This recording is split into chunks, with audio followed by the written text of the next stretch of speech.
This is Inside Indiana Business Radio for the morning of Tuesday, October 24th, 2023. I'm Alex Brown. A group led by Carmel-based Domo Development Company is proposing a $1.5 billion mixed-use development along the Fort Wayne riverfront that it says would be one of the largest urban development projects in the Midwest. Founding partner Eric Doden says the riverfront planned urban district would include multi-generational housing, multiple youth and professional sports facilities, and commercial and retail space. Those three anchors that we felt give us the best long-term strategy was a soccer stadium, and then you have the natatorium, which there's a lot of energy around, Olympic quality natatorium. And then people have been desiring a downtown arena for some time. The proposal is one of 8 being considered for development in the area that includes a former Pepsi facility that has been acquired by the city.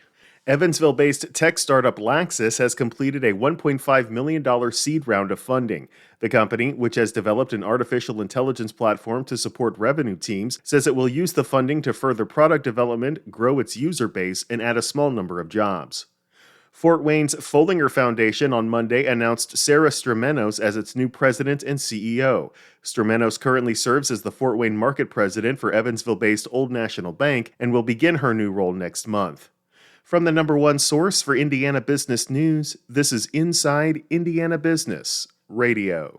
Whether it's a new hire or a noteworthy promotion, IIB's Bigwigs and New Gigs serves as a platform to promote your team. Our revamped offering includes being featured on both the newly redesigned newsletter and at InsideIndianaBusiness.com. Subscribers to the Business News subscription save $10 off every listing. Plus, you can save $100 by bundling your submission to IIB with the Indianapolis Business Journal or the Indiana Lawyer. More at InsideIndianaBusiness.com. State officials say they're moving quickly to seek legal remedies following the arrest of a Hamilton County financier accused of defrauding multiple Indiana investors out of $680,000. Darren Blaine of Fishers was arrested on October 12th and charged by the Hamilton County prosecutor with 6 felony counts of securities violations, 1 felony count of money laundering, and a felony count of corrupt business influence. State officials say they believe Blaine presented himself to investors as a seller of securities, but was not registered by the Indiana Securities Division. They say Blaine used $680,000 in investments collected from 8 Indiana clients to fund his own personal lifestyle expenses. The Indiana Securities Division began an investigation after receiving complaints. That investigation expanded to include other state and local agencies in Indiana and New Mexico, where businesses Blaine used are located. In addition to facing criminal charges, Blaine and his associates are now being sued by the Indiana Attorney General Todd Rokita's office on behalf of the Indiana Securities Commissioner. Those associates include 2 companies, Akamai Physics and Porima Photonics, and 2 individuals, Alan Grieger and Marguerite Kimball King.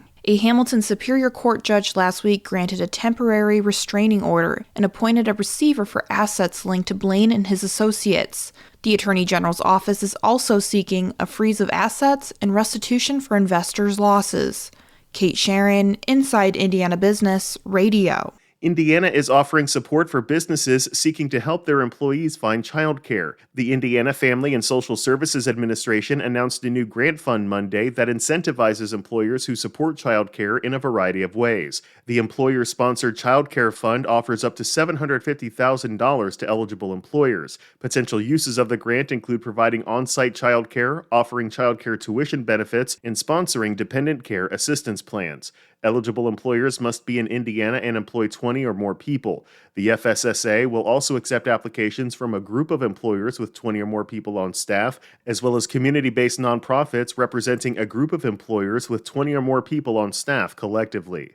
Roche Diagnostics North America CEO Brad Moore is this week's guest on the Business and Beyond podcast with Gary Dick, presented by PNC, a weekly conversation with high-profile Hoosiers in business, sports, and entertainment, and beyond. Available now from your favorite podcast provider. I'm Alex Brown for Inside Indiana Business Radio On Demand.